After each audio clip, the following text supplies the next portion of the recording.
ఈ రోజు నేను ఒక తెలుగుదేశం కార్యకర్త అని చెప్పుకోవడానికి సిగ్గుపడతాండా. చూడండి, నాకు పోలీసు వాళ్ళు అరెస్ట్ చేసి తీసుకుని పోతారు.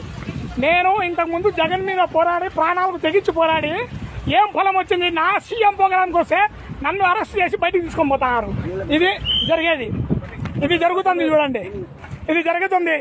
నేను ఒక తెలుగుదేశం కార్యకర్త, ఒక ఏజెంట్గా కూర్చున్నా. ఈరోజు సిగ్గుపడతాను నేను. లోకేష్ అన్న చూడు, ఈ రోజు ఇంటికి పోయినాకన్నా ఇంటికి పెట్రోల్ వచ్చి పెంచుకుంటుకుపోతే నేను తెలుగుదేశం కార్యకర్తనే కాదు. ఇంత అవమానం నాకు. చూడు, నేను జగన్ మీద పోరాడినా, 4 మంది దాగి సచ్చినాం. ఈ రోజు సీఎం గారు వస్తుంటే నాకు బయటకు తోస్తున్నారు. నేను తెలుగుదేశం ఏజెంట్గా పచ్చులు కూర్చున్నా, పొద్దున్న నుంచి సాయంత్రం వరకు నీళ్లు లేకుండా ఓటింగ్ చేపించిన. ఈ రోజు నాకు పోలీసు వాళ్ళు బయటకు తోస్తున్నారు. ఇది మైదుకూరు పెరాడు గోడ్. చూడు ఎంత అన్యాయం ఉందో. చూడు లోకేష్ అన్న, ఇది చూడు లోకేష్ అన్న, చూడు నేను నీ వద్దనే తేల్చుకుంటా. ఇదేదో చూడు, చూడు నేను తెలుగుదేశం పార్టీ కార్యకర్తను. తెలుగుదేశం కోసము జగన్ మీద 4 సంవత్సరాలు పోరాడినా. ఈరోజు సిగ్గుపడతాడా? జగన్ వచ్చినప్పుడు కూడా ఇంత అవమానం జరగలే నాకు.